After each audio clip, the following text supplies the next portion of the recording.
السلام علیکم ورحمۃ اللہ وبرکاتہ۔ محترم سامعین، امید ہے کہ آپ حضرات خیر و عافیت سے ہوں گے۔ دوستو، میوات فساد میں 98% مسلمانوں کو گرفتار کیا گیا۔ 14 مسجدوں پر حملہ کرنے والے کہاں گئے؟ یہ جمعیت علماء کا سوال ہے۔ اسی بات کو لے کر جمعیت علماء ہند کے ایک عالی سطحی وفد نے 9 وکلاء کے ساتھ میٹنگ کی۔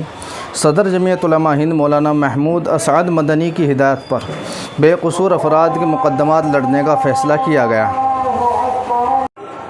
جی ہاں ناظرین، کچھ ایسا ہی ہوا ہے میوات میں۔ دہلی ریاست ہریانہ کے صرف 9 ضلع میں فساد نہیں ہوا، بلکہ یہ فساد کئی قصبوں اور شہروں تک پھیل گیا۔ اس درمیان مسلمانوں کی جائیداد و عبادت گاہوں اور جان و مال پر بھی حملہ ہوا۔ اس دوران 14 مساجد میں آگزنی کی گئی، لیکن جب گرفتاری کا وقت آیا تو یک طرفہ طور پر مسلمانوں کو گرفتار کیا جا رہا ہے۔ اب تک 300 افراد گرفتار ہوئے ہیں، ان میں 294 مسلمان ہیں، جو انتظامیہ کی طرف سے عصبیت کا مظہر ہے۔ ان حالات کا باضابطہ جائزہ لینے کے لیے آج جمعیت علماء ہند کے ایک اعلیٰ سطحی وفد نے میوات کا دورہ کیا اور جمعیت کی طرف سے 1 ماہ سے جاری ریلیف و باز آباد کاری کا جائزہ لیا۔ دریاسنا گزشتہ شام 9 میں جمعیت علماء ہند کے قانونی امور کے ذمہ دار مولانا نیاز احمد فاروقی کی سرپرستی میں ایک اہم میٹنگ منعقد ہوئی۔ اس موقع پر ناظم عمومی جمعیت علماء ہند مولانا حکیم الدین قاسمی اور دیگر ذمہ دار موجود تھے۔ میٹنگ میں بات سامنے آئی کہ زیادہ تر لوگ جو گرفتار ہوئے ہیں وہ غریب خاندانوں سے تعلق رکھتے ہیں، ان کا فساد سے جھگڑے سے کچھ لینا دینا بھی نہیں ہے۔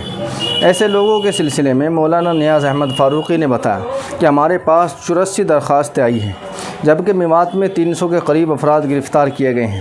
ملک کے آئین کے مطابق ان کی قانونی مدد بھی کی جائے گی۔ ہم شرپسندوں کی گرفتاری کے خلاف نہیں ہیں، لیکن یک طرفہ کارروائی امتیاز کی علامتوں کو ظاہر کرتی ہے اور ایک طبقے میں بے اطمینانی پیدا کرتی ہے۔ سوال یہ ہے کہ اگر میوات میں 14 مسجدوں پر حملہ ہوا، ان کے مجرمین کہاں ہیں اور ان کی اب تک گرفتاری کیوں نہیں ہوئی؟ سرکار اور انتظامیہ کو اس کا جواب دینا چاہیے۔ جمعیت علماء ہند کے پاس ان تمام مساجد کی تفصیلات موجود ہیں اور خود جمعیت ان میں سے 10 مساجد کی تعمیر نو کرا رہی ہے، یعنی اسے تعمیر کرا رہی ہے۔ ان مساجد میں حملے ہوئے۔ پلول میں تبلیغی جماعت کے کارکنان کو بڑی بے رحمی سے پیٹا گیا۔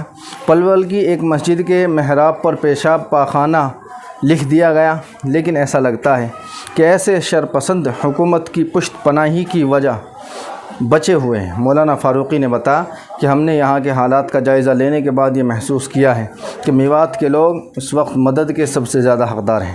جس طریقے سے شرپسندوں نے یہاں پر حالات پیدا کیے، اس کے بعد سرکار نے ناجائز طریقے سے بلڈوزر کارروائی کی اور اب تک گرفتاریاں ہو رہی ہیں۔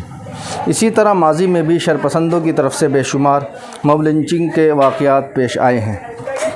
انہوں نے کہا کہ ہماری اولین ذمہ داری ہے کہ ان لوگوں کی نہ صرف یہ کہ نفسیاتی طور پر مدد کی جائے، بلکہ وہ ان حالات سے نبرد آزما ہو سکے، بلکہ جو ضرورت مند اور غریب ہیں ان کی قانونی اور دیگر ضروری مدد بھی کی جائے۔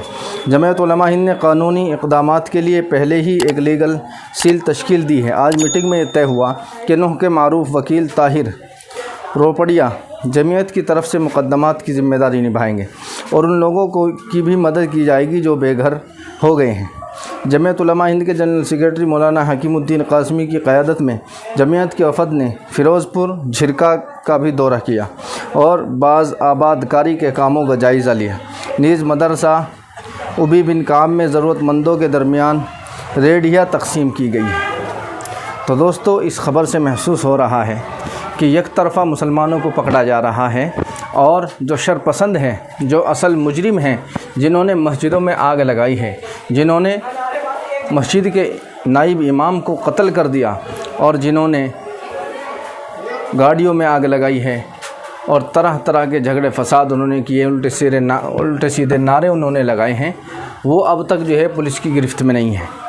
پکڑا اگر کوئی جا رہا ہے تو صرف مسلمان پکڑا جا رہا ہے اور اسے ہر طرح سے ستایا جا رہا ہے، ہراساں کیا جا رہا ہے اور انہی کے گھروں کے اوپر بلڈوزر چلا دیا گیا اور اب وہ بے قصور بے بس بیچارے پریشان ہیں، نہ ان کے پاس گھر ہیں، نہ کھانے کے لیے روٹی ہے، جو روزگار تھا دکانوں کو بھی توڑ دیا گیا۔ اب بری طرح سے پریشان ہیں۔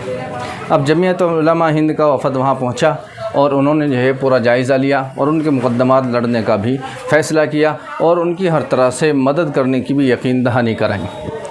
اللہ تعالیٰ جمعیت علماء ہند کا سایہ ہمارے سروں پر تا دیر قائم فرمائے، اور اللہ تعالیٰ تمام امت مسلمہ کی ہر طرح کے شر اور فساد سے حفاظت فرمائے۔ آمین ثم آمین۔ السلام علیکم ورحمۃ اللہ وبرکاتہ۔